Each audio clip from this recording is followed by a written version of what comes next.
The American Guerrilla Forces has declared a state of emergency for Fishtown, effective until further notice.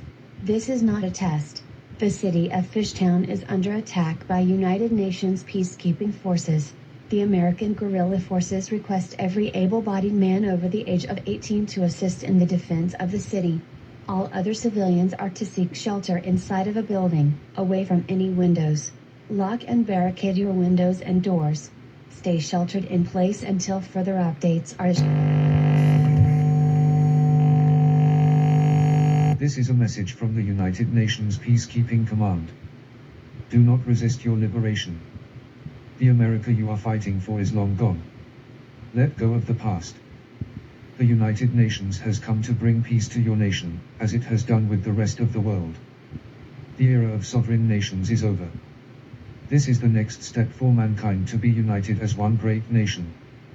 There will be no more war on planet Earth under United Nations control. Lay down your arms, accept that clinging on to ideas of the past will only bring pain and not progress. The United Nations will bring peace to the world, but make no mistake, any who threaten that peace will be met with force.